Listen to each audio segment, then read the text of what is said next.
No chance. So they were all long-term injuries. So I hope after the international break, a few of the injured players will be able to come back. So I think it will ease a bit after the international break. But for this game tomorrow, so all the players who were injured, there's no chance for them to return back, and we have even a few more. So for that, yeah, same injury cause, even worse than before.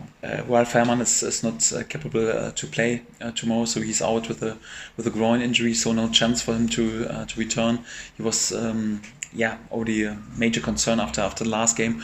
And Tim Krul is also not able to play. So for that, Michael McGovern will start tomorrow.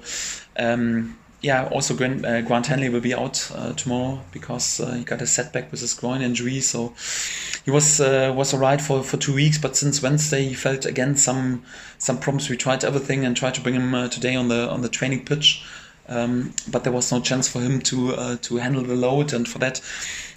He will need to see a specialist on Monday to find out really what the reason is. But because at the moment we can't explain why he's got always his problems since really several weeks with his groin. But sadly no chance for him for him to play tomorrow. And there were one or two little knocks during this week during training. Sam Byram, for example, is struggling a bit since 2 weeks, to be honest, with his ankle. Was also one of the reasons we didn't start him at Crystal Palace. It was alright, and he's a tough lad and wants to go through. But during this week he felt it even more, and there were 2 days where he was not able to train with us. But he will be with us tomorrow in the squad, so no chance anyway. He has to be with us.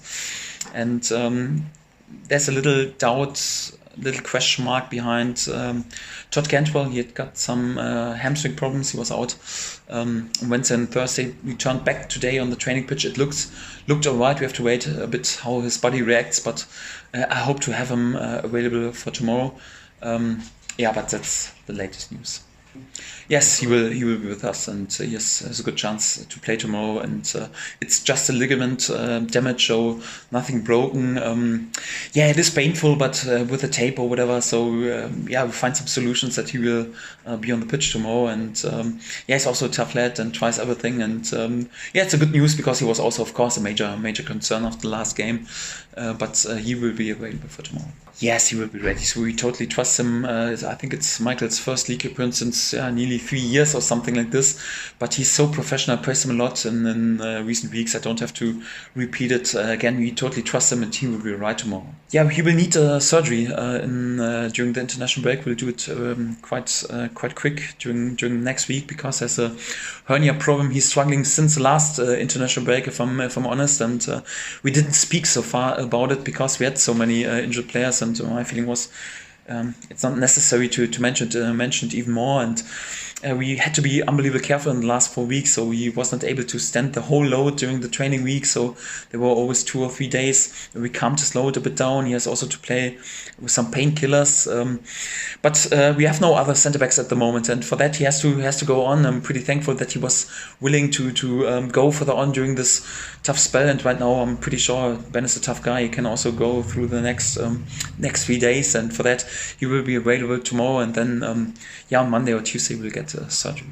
He's alright, so he's improving from day to day and not too far away from returning back to team training. And like I said, so I hope then for the Bournemouth game and after the international break I have more options again. So it looks like several lads, especially the midfielder, will come back. There's also a small chance perhaps that even before the Bournemouth game O'Neill is back in team training, so would mean a big boost for us. But we have to see how it develops right now over the next days. But he's not too far away from returning back to team training. He's not far away, and he stepped up a lot in the last 2 weeks. There was after pre-season and in the beginning of the season there was a period when you seemed to be a bit tired, because he had some difficult last season with many injuries and not many games, and the preseason was lots of load and he played many minutes, and you got the feeling, okay, he looks a bit tired. And especially as an offensive player, you need to be sharp and you need to be quick, and also quick in the head for having and